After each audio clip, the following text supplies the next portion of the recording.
Então agora a gente vai fazer o exemplo para teste de hipótese para uma média do caso 1, que está lá no slide 9 da nossa aula.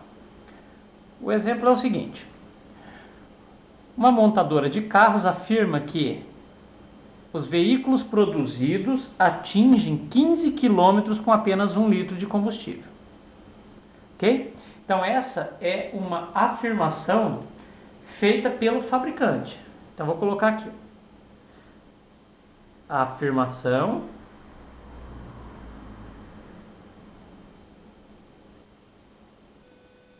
então diz que a média é de 15 km com 1 litro. Ok? Isso que o fabricante diz. Aí a gente pegou uma amostra utilizando 10 veículos e anotou-se para essa amostra uma média igual a 14,2 km. Então veja que a média da nossa amostra, x barra, foi de 14,2 km com litro. Então é menos do que o fabricante afirma, mas nós estamos trabalhando apenas com uma amostra. Amostras, elas contêm erro de amostragem. Então eu não posso simplesmente olhar para esse valor 14,2 e já rejeitar a afirmação feita pela montadora. Ok? Eu tenho que fazer um teste de hipótese sobre essa média. Bom, nós sabemos também que o número de veículos utilizados foi igual a 10. Nós temos um N igual a 10. Ok? Continuando o texto, está falando: sabemos que o desvio padrão para os veículos dessa montadora apresenta um resultado igual a 0,6 km por litro. Isso quer dizer que o meu sigma, desvio padrão da população, é igual a 0,6 km por litro. Ok? Isso é muito importante, pessoal, porque se eu conheço a informação do desvio padrão, eu sei que eu estou trabalhando com um caso 1. É isso o que define caso 1 ou caso 2. Quando eu conheço o desvio padrão da população, isso me leva para um caso 1. Ok? E com isso, eu vou lá no meu formulário buscar qual a estatística que resolve o meu problema. Tá?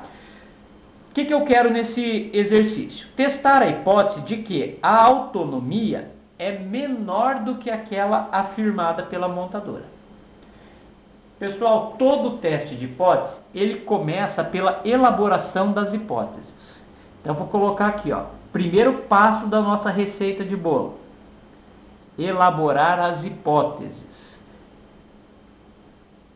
Então, para esse exercício, eu tenho uma hipótese nula que concorda com a afirmação da montadora, que diz que a média é de 15 km por litro. Contra uma hipótese alternativa, H1, que diz que a média é menor do que a afirmada. Ok? Então eu estou trabalhando com um teste de hipótese unilateral. Ó, esse sinal aqui define um teste de hipótese unilateral. Ok? Eu só vou ter região de rejeição do lado esquerdo da minha curva. Bom, segunda etapa de qualquer teste de hipótese é a fixação do nível de significância. Então eu vou colocar aqui, ó, segunda etapa é escolher qual é o alfa trabalhado. O exercício pediu 5%. Então meu alfa é igual a 0,05. Ok? A terceira etapa é buscar uma estatística. Então a terceira etapa da nossa receita é estatística. Para isso, eu busco no formulário. qual é a estatística que vai resolver o meu problema do teste de hipótese do caso 1. Aí eu encontro lá, Z é igual x barra menos mi dividido por sigma sobre raiz de eninho. Ok? Bom, é só substituir agora, pessoal. Então vamos continuar aqui, ó. O nosso x barra foi informado, ó. Nosso x barra está aqui. Então 14,2 menos mi. De onde que vem esse mi, pessoal? Aqui da nossa hipótese, ó. Mi igual a 15, não é isso? Então, 15. Dividido pelo desvio padrão que foi informado, ó, nosso sigma 0,6, que ainda é dividido pela raiz de eninho. O nosso eninho é 10. Ok? Aí você vai fazer essas continhas com bastante calma.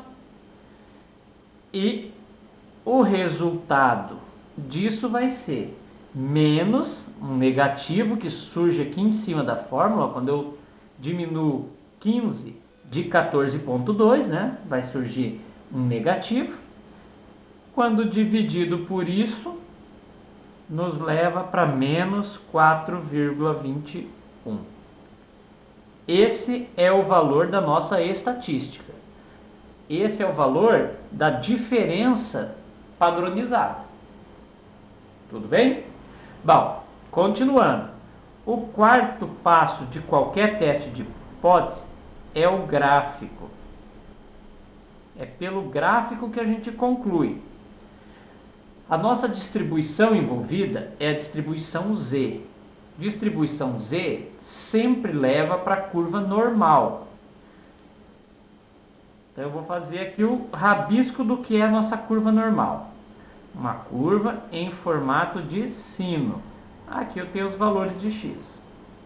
Essa curva, ela tem centro no zero, ok?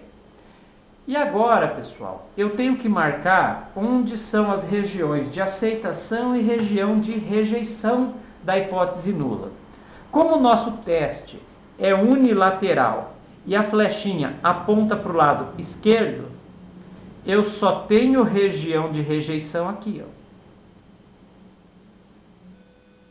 Ok? E essa região de rejeição, ela tem o meu tamanho alfa inteiro, 0,05. No teste unilateral, eu não preciso cortar o alfa em duas partes. Por quê? Porque toda a região de rejeição está de um lado só. Nesse caso, à esquerda. Ok? Os 95% que sobram ficam para o outro lado e constituem a nossa região de aceitação do H0. Ok? O que eu preciso fazer para completar essa figura é determinar quem é o valor que separa a região de rejeição da região de aceitação. A tabela normal é que vai nos informar isso. Então eu pego novamente aquele quadro lá da página 69 e vou olhar aqui, pessoal. Ó, encontro a área que tem valor 0,05. Tá aqui, ó. Penúltima coluna, 0,05. E faço a leitura do valor Z correspondente, ó. Então aqui eu tenho um valor Z igual a 1,64. Só que 1,64, eu estou observando que esse valor está à esquerda do zero. Então, por conta própria, eu tenho que atribuir o negativo, porque a nossa tabela só trabalha com valores positivos. Mas como eu estou verificando que eu estou à esquerda do zero, e à esquerda do zero sempre são valores negativos, atribuo o negativo. Finalizando o nosso desenho, eu tenho que posicionar a minha estatística em algum lugar aqui desse eixo X. 4,21 negativo está mais à esquerda do zero do que o 1,64 negativo. Então eu vou fazer o desenho aqui, ó. Eu vou dizer que a minha estatística menos 4,21 está aqui. E se ela está aqui, ela está em qual região? De aceitação ou de rejeição? Ah, está na região de rejeição. Ok? E dessa forma eu posso concluir o meu problema. Ó.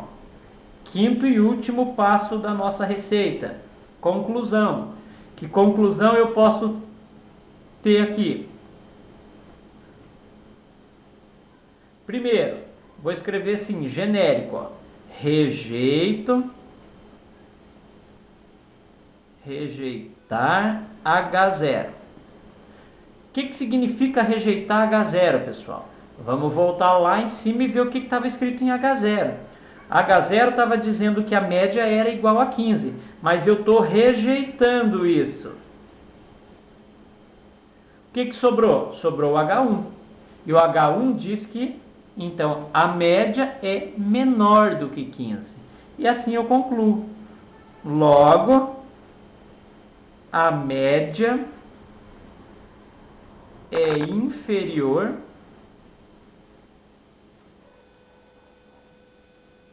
a 15 km por litro. E está resolvido o nosso problema. Então nós devemos rejeitar a afirmação feita pela indústria. Ok?